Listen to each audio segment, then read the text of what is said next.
আসসালামু আলাইকুম প্রিয় দর্শক, মেরিনস কিচেনে আমি মেরিন আপনাদের সবাইকে আরও একবার স্বাগতম জানাচ্ছি। আজকে আমি আপনাদের সাথে খুব সহজভাবে শুধুমাত্র 1 কেজি পরিমাণ দুধ দিয়ে একটা পারফেক্ট মিষ্টি দইয়ের রেসিপি শেয়ার করব। আর এই দইটা তৈরিতে আমি কোনো ধরনের গুঁড়া দুধ বা অন্য কোনো কিছুই ইউজ করব না। শুধুমাত্র 1 কেজি দুধ দিয়ে খুব মজার একটা দই কিভাবে আপনারা তৈরি করতে পারবেন বাসায় ঝটপট, তো সেই রেসিপিটা শেয়ার করছি। আর মাশাআল্লাহ দইটা কতটা পারফেক্ট হয়েছে আশা করব দেখে বুঝতে পেরেছেন। আর যারা আমাকে রেগুলার ফলো করেন তারা জানেন মেরিনস কিচেন মানেই হচ্ছে একদম পিওর এবং যেটা একদম চোখ বন্ধ করে ভরসা করা যায় এমন একটা রেসিপি।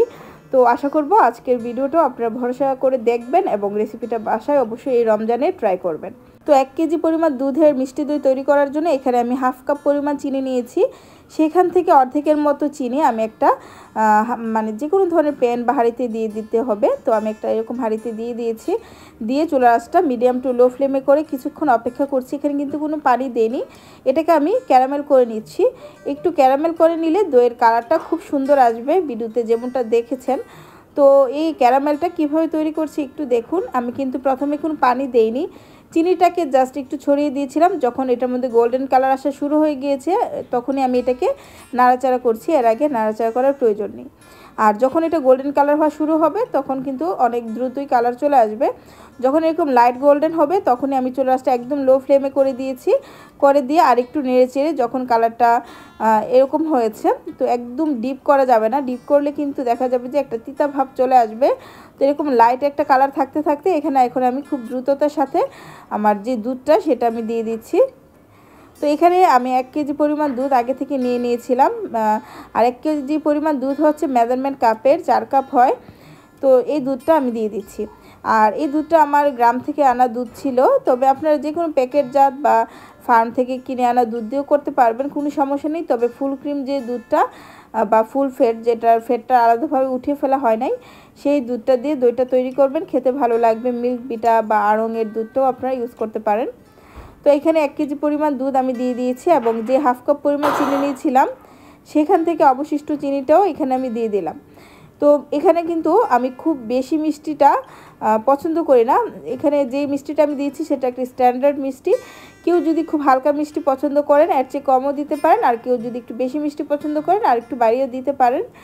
তো যাই হোক, এখন আমি দুধটাকে জাল করে নিচ্ছি। জাল করে মোটামুটি 3 ভাগের 1 ভাগের মতো আমি শুকিয়ে নিব। এ তো দেখুন আমার কিন্তু মোটামুটি দুধটা অনেকটাই শুকিয়ে গিয়েছে। আমি কিছুক্ষণ সময় নিয়ে দুধটাকে জাল করে নিয়েছি। তো এখন এই দুধটাকে আমি নেড়ে চেড়ে কিছুটা ঠান্ডা করে নিব। কুসুম গরম থাকা অবস্থায় আমি দইটা বসাবো। আর এই পর্যায়ে হচ্ছে যে মাটির হাঁড়িটাতে আমি দইটা বসাবো সেটাকে গরম চুলার উপরে আমি রেখে দিলাম, যেখানে দুধটা এতক্ষণ জাল হয়েছে। তো এই গরম চুলার উপরে রাখলে হাঁড়িটাও কিন্তু একটু গরম হয়ে যাবে, এতে করে দইটা খুব দ্রুত বসবে। তো এদিকে আমি দুধটা একটু নাড়াচাড়া করে নিয়েছি। আর এখন কিন্তু দুধটা অনেকটা ঠান্ডা হয়ে গিয়েছে।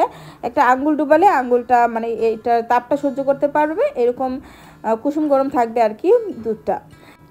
তো এখানে আমি দইয়ের বীজ নিয়ে নিয়েছি। তো এখানে ছোট্ট একটা 30 টাকা দামের কাপ আমি সম্পূর্ণটা দিয়ে দিলাম। তো অল্প একটু দিলে হবে, আমি 30 টাকা দাম দিয়ে কিনে নিয়েছি, তো সবটুকু দিলাম, এটার হাফ দিলেও হবে। তো এরকম একটা কাপ আমি দিয়ে দিয়েছি। দিয়ে আবার একটু খুব ভালো করে নেড়েচেড়ে মিশিয়ে নিলাম। আর অবশিষ্ট একটু ছিল আমার দইয়ের বীজ, সেটা আমি হাঁড়িটাতে এভাবে লাগিয়ে নিব। হাঁড়িটার সব দিক দিয়ে বীজটা এরকম করে সুন্দরভাবে একটু লাগিয়ে নিব।